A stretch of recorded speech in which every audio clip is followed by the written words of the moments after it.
मैं अभिषेक और आप देख रहे हैं हमारा YouTube channel the Shivam educare. आज हम बात करने वाले हैं BHU LLB के सॉल्यूशन के इस सीरीज़ में, और हम बात करेंगे आज 2014 के सॉल्यूशन सीरीज़ की, जहां पर हमने पिछले वीडियो में अभी तक कुल 35 प्रश्नों को 2014 के सेट नंबर उनके कर लिया है, और हम बात करेंगे इसके अगले प्रश्नों की इस वीडियो में। तो वीडियो को शुरू करने से पहले यदि गुरु चैनल पर नए हो तो चैनल को सब्सक्राइब कर लो, साथ ही बेल आइकन को प्रेस कर दो, क्योंकि मैं इसी तरह की वीडियोज़ आपके लिए समय समय पर लाता रहता हूं। तो आज की वीडियो शुरू करते हैं। तो अभी तक हमने कुल 35 प्रश्नों को सॉल्व कर लिया है। अब हम उसके आगे से प्रश्नों को सॉल्व करेंगे। हम लोग रैपिड एक्सरसाइज करेंगे, मतलब जल्दी जल्दी क्विक रिवीजन करेंगे, क्योंकि अब आपका एग्जाम काफ़ी नज़दीक है। तो चीज़ों को आपको डिटेल में बताने की आवश्यकता नहीं है, लेकिन फिर भी जहाँ चीज़ें लगेंगी कि मुझे आवश्यकता लगेगा कि आप लोगों को बता देना चाहिए, वहाँ पर मैं सभी चीज़ों को डिस्क्राइब कर दूँगा, लेकिन सभी चीज़ें अभी पॉसिबल नहीं है। तो हमारा सबसे पहला जो 35 क्वेश्चन तक हो गया था, देखिए 36वां क्वेश्चन जो है 36 से लेकर 38 तक जो क्वेश्चन है वह रीजनिंग के प्रश्न हैं, उनको हम सॉल्व नहीं करेंगे, और हम बात करेंगे सीधा किससे, क्वेश्चन नंबर 39 से या 39 से बात करेंगे। ठीक है, जो 39 क्वेश्चन है यह कहता है कि भारत में अधिवक्ताओं के दो वर्ग हैं, मतलब there are 2 classes of advocates in India. तो वो कौन कौन से हैं? वो एडवोकेट एंड सीनियर एडवोकेट की श्रेणियाँ आती हैं, मतलब अधिवक्ता वर्ग और ज्येष्ठ अधिवक्ता वर्ग। तो इसका ऑप्शन नंबर 1 क्या होगा? सही होगा। क्वेश्चन नंबर 40 तरफ बढ़ते हैं। 40वां प्रश्न कहता है क्या कि विधि के अंतर्गत किसी व्यक्ति को मृत मान लिया जाएगा कब तक? जब तक उसकी बात नहीं सुनी जाएगी। कब तक? 7 वर्षों तक। तो इसका ऑप्शन नंबर 3 क्या कर लीजिएगा? सही मान लीजिएगा कि 7 वर्षों तक यदि किसी व्यक्ति पर कोई जानकारी नहीं मिलती है तो उसे मृत मान लिया जाता है। क्वेश्चन नंबर 41 तरफ चलते हैं कि कहता है कि सर्वोच्च न्यायालय का न्यायाधीश सेवानिवृत्त कब होगा? कब रिटायर होगा सुप्रीम कोर्ट का जज भाई? तो बता दीजिए, सभी लोग जानते होंगे कब होगा? 65 वर्ष पर होता है। कब? 65 वर्ष की आयु के उपरांत वह क्या हो जाएगा? रिटायर हो जाएगा। वहीं हाई कोर्ट की बात कर दे तो वहाँ पर कितना वर्ष हो जाएगा? 62 वर्ष हो जाएगा। ध्यान दीजिएगा। अब बात कर रहा है कि इसमें कौन सा मौलिक अधिकार नहीं है? संपत्ति का अधिकार भाई, संपत्ति का अधिकार मौलिक अधिकार नहीं है। 44वें संविधान संशोधन हो रहा है, हटा दिया गया था। कब? 1978 में। 43वां प्रश्न है कि सूचना का अधिकार क्या है? कई लोग लगाएंगे मूल अधिकार है, लेकिन नहीं भाई, यह क्या है? एक कानूनी अधिकार है। ऑप्शन नंबर इसका 1 क्या होगा? बिल्कुल सही होगा। क्वेश्चन नंबर 44 तब चलते हैं। 44वां प्रश्न क्या कहता है कि जंगम संपत्ति को प्रतिभूति पर लिया गया ऋण कहलाता है। ये क्वेश्चन रिपीट किया हुआ है, मतलब कि security of movable properties card. देखिए, 2 प्रकार से आप चीज़ों को बंधक बना सकते हैं, दोनों के ऊपर ऋण ले सकते हैं। यदि आप जंगम संपत्ति, मतलब ऐसी संपत्ति जिसके ऊपर क्या करें, आपकी मूवेबल प्रॉपर्टी हो, जैसे कि आप क्या करें कि गोल्ड के ऊपर ले लें लोन या गिरी ले लें, तो उसको गिरवी रखना बोलेंगे। लेकिन आप कोई ऐसी संपत्ति जो कि अचल संपत्ति, जो एक स्थान दूसरे स्थान पर ट्रेवल नहीं कर सकती, जैसे भूमि पर, तो उसको हम क्या बोलेंगे? बंधक बोलते हैं। यदि भूमि पर ऋण ले रहे हैं तो बंधक बोलेंगे, और मूवेबल प्रॉपर्टी पर ऋण ले रहे हैं तो उसको हम क्या बोलेंगे? गिरवी बोलेंगे, या फिर इंग्लिश में बोले प्लेस बोलते हैं, और बंधक वाले की चीज़ को बोलते हैं क्या? मॉर्गेटेज बोलते हैं। इसका ऑप्शन नंबर सही हो जाएगा 44 का 2 सही हो जाएगा। क्वेश्चन नंबर 45 तक चलते हैं। 45 प्रश्न कहता है क्या कि एक उच्च न्यायालय का सेवानिवृत्त न्यायाधीश कहाँ पर व्यवसाय नहीं कर सकता? और रिटायर्ड जज of high court can not, मतलब वह उसी उच्च न्यायालय में नहीं कर सकता जिससे वह सेवानिवृत्त हुआ है, अर्थात जिस न्यायालय में वह कार्यरत था उसको छोड़कर वह अन्य न्यायालय में कार्य कर सकता है। ऑप्शन नंबर इसका 2 सही होगा। क्वेश्चन नंबर 46 तक चलते हैं। 46 क्या कहता है कि विधि दिवस कब मनाया जाता है? विधि दिवस मनाया जाता है कब? 26 नवंबर को। कब? 26 नवंबर को, जिस दिन हमारा संविधान बनकर तैयार हुआ था। ऑप्शन नंबर 2 सही है। अब ये विधि दिवस नहीं, अब संविधान दिवस के रूप में मनाया जाता है, इसे ध्यान रखिएगा, 2015 से। तो हमने 46 प्रश्न किया। अब 47वें प्रश्न की तरफ चलते हैं। 47वां प्रश्न क्या कहता है? ध्यान सुनिएगा, ये लीगल का एक प्रश्न है। इसमें कहा गया कि श्री गोविंद कारखाने में कार्य करते हुए चोटिल हो गया तथा बेहोश होकर गिर गया। वह अपने साथी कर्मकारों द्वारा तुरंत अस्पताल लाया गया। अस्पताल में आपातकालीन कक्ष में डॉक्टरों की राय थी कि उसका तुरंत ऑपरेशन किया जाए। प्रारंभिक परीक्षण के दौरान उसे HIV पॉजिटिव पाया गया। डॉक्टर असमंजस की स्थिति में है कि उससे पहले क्या किया जाए। तो डॉक्टर का सबसे पहला फर्ज है कि आपके पास पेशेंट आ रहा है तो आप उसका इलाज करिए, इसलिए पहला ऑप्शन जो सही होगा कि डॉक्टर को पहले ऑपरेशन करना चाहिए।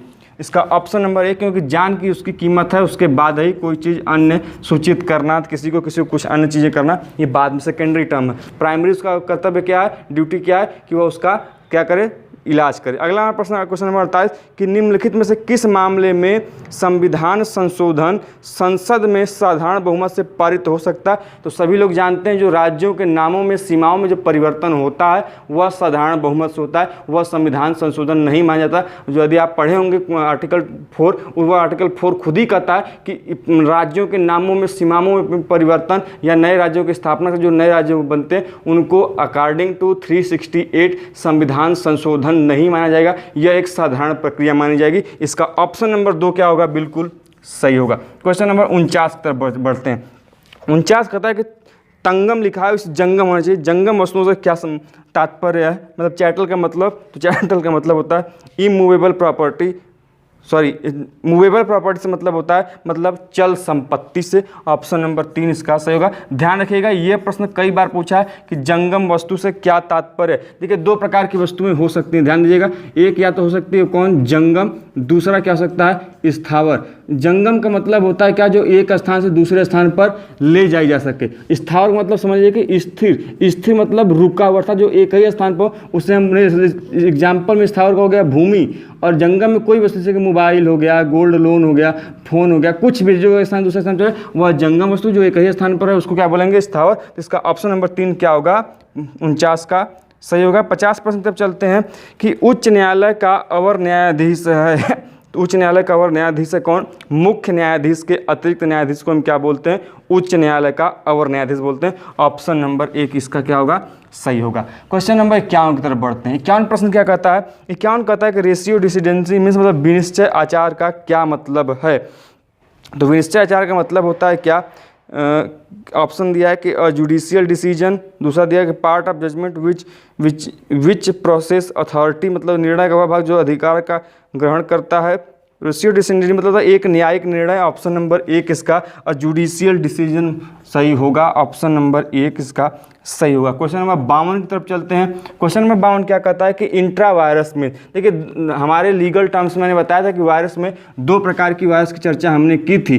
कौन, एक हम बांट सकते हैं इंट्रा, दूसरे में बांट सकते हैं क्या, अल्ट्रा वायरस। 2 प्रकार के हमने वायरसेस की चर्चा की। अभी विषाणु मत समझ लीजिएगा, इस वो वाला वायरस यदि इंट्रा है तो वो कैपेसिटी के क्या होगा, अंदर होगा, किसी के कार्य करने के अधीन होगा। अल्ट्रा तो वह कैपेसिटी के क्या होगा, यह अंदर अर्थात अधीन है, और ये क्या है, शक्ति के बाहर है। जो शक्ति के बाहर हो उसको हम बोलेंगे अल्ट्रा वायरस, जो शक्ति के अंदर मतलब आप कार्य क्षेत्र के अंदर हो उसको बोलेंगे इंट्रा वायरस। ध्यान रखिएगा, तो यहाँ बात किसकी की गई है, इंट्रा वायरस मतलब शक्ति के अंदर। Option number 1 with in the power इसका सही होगा। क्वेश्चन नंबर 53 की तरफ चलते हैं। 53 क्या कहता है कि एक औरत यह कहते हुए एक कुएं की ओर दौड़ पड़ी कि वह उसमें कूद जाएगी, परंतु वहाँ पहुंचने के पहले वह पकड़ ली गई। तो देखिए इसने हमारे किया रिपीटेड क्वेश्चन 3-4 बार रिपीट कर दिया। मैंने अभी तक पेपर जितने सॉल्व कराए आपने देखा होगा कि लगभग 2 से 3 बार यह प्रश्न रिपीट हो चुका है। तो आप सभी लोग इसका फ़ायदा समझ में आ रहा होगा कि पेपर जितना सॉल्व करेंगे आपको फ़ायदा उतना ही मिलेगा। ऑप्शन नंबर 4 इसका क्या होगा, सही होगा, क्योंकि उसे पकड़ लिया गया, रिजल्टेंट कुछ हुआ नहीं, इसलिए यहाँ पर कोई भी वहाँ अपराध नहीं होगा। क्वेश्चन नंबर 54 की तरफ चलते हैं। 54 कहता है क्या कि ए बी की मृत्यु कायद, ये भी रिपीटेड क्वेश्चन है, ए बी की मृत्यु कायद करने के उद्देश्य से उसकी चाय में जहर समझते हुए चीनी मिला देता है। ए ने कौन सा अपराध किया, यदि किया हो तो कोई, तो उसने देखिए कोई अपराध नहीं किया क्योंकि उससे कुछ रिजल्टेंट हुआ ही नहीं। एक्टस रियस और मेंस रिया 2 क्या है, मेन इंग्रेडिएंट है। इसके साथ ही यदि दोनों आपस में होंगे तभी क्या होगा, कोई चीज़ क्राइम होगा। यदि आपसे नहीं समझ में आए तो भाई देखिए डिस्क्राइब अभी उतना नहीं कर सकते, ध्यान रखिएगा। अगला हमारा प्रश्न है कि भारत का राष्ट्रपति निर्वाचित होता है कितने वर्षों के लिए, भाई 5 वर्षों के लिए, किसी को इसमें कन्फ्यूजन नहीं होना चाहिए। ऑप्शन नंबर 3 सही होगा। क्वेश्चन नंबर 56 की तरफ चलते हैं। 56 कहता है क्या कि महेंद्र एक धनी उद्योगपति अपनी रखेल के नाम से भूमि का टुकड़ा खरीदता है, वह किस लिए जिम्मेदार है। तो ऑप्शन नंबर 2 कि क्योंकि उसने एक बेनामी से व्यवहार किया है। ऑप्शन नंबर 2 इसका सही होगा।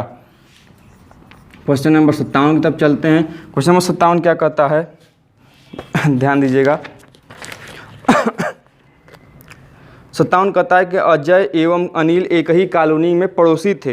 अनिल ने अपने मकान के एक भाग में टंकड़ की कक्षाएं प्रारंभ की तथा टंकड़ की ध्वनि अजय को परेशान करने लगी, जो कि किसी प्रकार के निरंतर शोर को सहन करने के नहीं थे। यह भी क्वेश्चन रिपीटेड है, आपने पेपर सॉल्यूशन देखा होगा मेरा, तो ये भी क्वेश्चन को आराम से कर ले जाएंगे। इसका ऑप्शन नंबर 3 सही होगा क्या कि अनिल जिम्मेदार नहीं है, क्योंकि टंकड़ का शोर अजय के अलावा दूसरे पड़ोसियों को परेशान नहीं कर रहा था, इसलिए इसका ऑप्शन नंबर 3 क्या होगा, सही होगा। क्वेश्चन नंबर 58 की तरफ बढ़ते हैं। 58 क्या कहता है, 58 कहता है कि राष्ट्रपति के निर्वाचन संबंधित विवादों का निर्णय कौन करता है। भैया ये भी रिपीटेड क्वेश्चन है, कौन करेगा, राष्ट्रपति हो या उपराष्ट्रपति हो, उस दोनों का निर्धारण कौन करता है, सुप्रीम कोर्ट करता है ना। इसका ऑप्शन नंबर 1 सही हो जाएगा। क्वेश्चन नंबर 59 की तरफ चलते हैं। 59 क्या कहता है कि एक व्यक्ति जिसकी अवयस्कता के दौरान संरक्षक की नियुक्ति हो जाती है, वह किस आयु पर वयस्क होगा। भैया वह आयु पर वयस्क होगा कितने वर्ष पर, 21 वर्ष पर। सामान्यतः जो वयस्क होता है कोई व्यक्ति 18 वर्ष पर, लेकिन जैसे ही संरक्षक हो जाता है नियुक्त तो 18 वर्ष की बजाय उसका वयस्कता की आयु क्या जाती है, 21 वर्ष हो जाती है। ऑप्शन नंबर इसका 3 सही होगा। अगले क्वेश्चन की तरफ चलते हैं। क्वेश्चन नंबर 60 कहता है कि लेख, प्रिंट या अन्य स्थायी रूप के माध्यम से की गई मानहानि को हम क्या कहते हैं। भाई मैंने बताया था डिफॉर्मेशन 2 प्रकार से होता है, एक स्लैंडर, एक लायबल। तो यहाँ पर बात की गई किसकी, लायबल की बात की गई है। By the picture, by the image, by the print या बाय द रिटन स्टेटमेंट, यदि आप किसी की मानहानि करते हैं तो वह क्या कहलाएगा, अपमान लेख कहलाएगा। ऑप्शन नंबर इसका 4 सही होगा। लेकिन यदि जैसे ही आप बाय ओरली किसी का करेंगे तो वह क्या हो जाएगा, स्लैंडर कैटेगरी में आ जाएगा। क्वेश्चन नंबर 61 की तरफ चलते हैं। देखिए सभी चीज़ों को मैंने वीडियो के माध्यम से आपको पढ़ा रखा है, आप जाइए चैनल को विजिट करिए, हर एक चीज़ लीगल टॉपिक को आपको कवर किया गया है, ध्यान दीजिएगा, चीज़ों को आप वहाँ पर आसानी से समझ सकते हैं। अगला हमारा प्रश्न है कि जैसा कि भारत के संविधान में दिया गया है, भारत के किन न्यायालयों में रीट जारी करने की शक्ति है। तो भारत के कौन कौन से, पहला सुप्रीम कोर्ट और दूसरा हाई कोर्ट, दोनों रीट निकालने की शक्ति दी गई है। सुप्रीम कोर्ट आर्टिकल 32 के अंदर और आर्टिकल 26 के अंदर कौन, हाई कोर्ट को बात की गई। तो इसका ऑप्शन नंबर क्या हो जाएगा, सही 4 सही हो जाएगा। क्वेश्चन नंबर 62 तक पढ़ते हैं। क्वेश्चन नंबर 62 कहता है क्या, 62 यही कहता है कि जब न्यायालय किसी को न्यायिक अभिरक्षा में भेजता है, जुडिशियल कस्टडी में भेजता है, तो इसका तात्पर्य क्या होता है, इसका तात्पर्य होता है कि उसे जेल भेज दिया गया है, मतलब sent to jail. Option number 1 सही है। अब हमें ये बताइए कि जुडिशियल कस्टडी बात की गई है ना, कौन सी कस्टडी की, जुडिशियल कस्टडी की बात की गई। अब हमें बताइए पुलिस कस्टडी और जुडिशियल कस्टडी में क्या अंतर है। अब हम थोड़ा से आप लोग कन्फ्यूजन हो जाएंगे, हम चाहते हैं आप कन्फ्यूजन होंगे तो आप नेट का सहारा लेंगे तो आपको नई नई चीज़ें पता चलेंगी। अब हमें बताइए, देखिए यहाँ पर बात की गई जुडिशियल कस्टडी की, न कि पुलिस कस्टडी की। तो जुडिशियल कस्टडी में भेजने का मतलब होता है कि जेल में भेज देना। अब हमें बताइए जुडिशियल कस्टडी और पुलिस कस्टडी में क्या अंतर है, और इस चीज़ों को नहीं पता तो जाइए नेट पर देखिए, नेट पर देखेंगे तो कई चीज़ें आपको नहीं मालूम जो आपके एग्जाम के लिए काफ़ी महत्वपूर्ण होंगे। अगले प्रश्न तरफ चलते हैं, क्वेश्चन नंबर 63 की तरफ। 63 कहता है कि चेक का अनादर अपराध है अंतर्गत। भाई सभी क्वेश्चन इसमें बहुत ज़्यादा रिपीट किए हुए हैं। आप यदि क्वेश्चन को पेपर को सॉल्व मैंने देखा होगा आप सभी ने पीछे वाला, तो आप इसको सॉल्व कर जाएंगे। ऑप्शन नंबर 1 सही होगा, पराक्रम लिखित अधिनियम 1881, मतलब negotiable instrument act 1881। Option number 1 बिल्कुल सही, बिना कोई देरी के लगाइए टिक। क्वेश्चन नंबर 64 की तरफ चलते हैं। विधिक दृष्टिकोण में एक विलंगम है, मतलब an encumbrance in legal parlance is, वह क्या है, वह है लाइबिलिटी इन प्रॉपर्टी। देखिए इनकम्बरेंस का लीगल में जो टर्म होता है इनकम्बरेंस, इसको मैंने लीगल टर्म्स एंड मैगजीम्स के सीरीज में बताया था। इसका मतलब क्या होता है कि लाइबिलिटी ऑन प्रॉपर्टी को हम क्या बोलते हैं, इनकम्बरेंस या फिर विलंगम बोलते हैं। ऑप्शन नंबर इसका 1 सही होगा, संपत्ति पर दायित्व। अगला हम प्रश्न की तरफ चलते हैं, क्वेश्चन नंबर 65 क्या कहता है कि एक अधिकार जो पूरे विश्व के विरुद्ध प्राप्त है उसे हम क्या कहते हैं, उसे बोलते हैं इन रेम। क्या बोलते हैं, इन रेम बोलते हैं। ऑप्शन नंबर 3 सही होगा। क्वेश्चन नंबर 66 की तरफ चलते हैं। 66 क्या कहता है कि जब समान तथ्यों के निर्णय करने हेतु न्यायालय द्वारा पूर्व निर्णय का प्रावधान किया जाए तो वह क्या कहलाया जाएगा, उसे पूर्व निर्णय बोलते हैं या फिर प्रेसिडेंट बोलते हैं। क्या बोलते हैं, प्रेसिडेंट या फिर पूर्व निर्णय। ऑप्शन नंबर इसका जो सही होगा 3 सही होगा। क्वेश्चन नंबर 67 की तरफ चलते हैं। 67 क्या कहता है कि सजा पूर्ण होने से पूर्व कैदी को छोड़ दिया जाता है। क्या कहेंगे, जब सजा होने के पूर्व कैदी को छोड़ दिया जाएगा कुछ सशर्त नियमों के साथ, उसको बोलते हैं पैरोल। क्या बोलते हैं, पैरोल। मैंने बेल और पैरोल में अंतर समझाया था, यदि नहीं जानते हैं तो वीडियो सेक्शन में जाइए, वहाँ पर देख लीजिए, आसानी से समझ में आ जाएगा।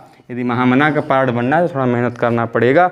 अगला हमारा प्रश्न है कि एक व्यक्ति को व्यक्तिगत स्वतंत्रता से वंचित किया गया है और उसे मजिस्ट्रेट के समक्ष प्रस्तुत करना आवश्यक होता है, कितने समय के अंतर्गत, तो 24 घंटे के भीतर 24 घंटे के भीतर आपको, यदि किसी बंदी को आपने बनाया है तो 24 घंटे के भीतर आप उसे कहाँ पेश करेंगे, मजिस्ट्रेट के समक्ष। जो टाइम पीरियड वो कितना है, 24 घंटा है। ऑप्शन नंबर इसका जो सही होगा ऑप्शन का 3 सही होगा। देखिए सभी क्वेश्चन यहाँ पर क्या हैं, यह पूछे गए हैं, रिपीटेड क्वेश्चन है 2014 वाले, तो ध्यान दीजिएगा। रिपीटेड क्वेश्चन का काफ़ी महत्वपूर्ण इंपॉर्टेंट रोल है आपके एग्जाम में, तो चीज़ों को, पेपर को अच्छे से एनालाइज करके उसको देख के तभी जाएगा पेपर देने। अगला हमारा प्रश्न है क्या कि एक व्यक्ति को 69 प्रश्न है, वह क्या कहता है कि एक व्यक्ति जो दूसरों को कार्य करने हेतु नियोजित किया जाता है अथवा तीसरे व्यक्ति से व्यवहार में दूसरे व्यक्ति का प्रतिनिधित्व करता है, वह क्या कहलाता है, वह अभिकर्ता कहलाता है। वह क्या कहलाता है,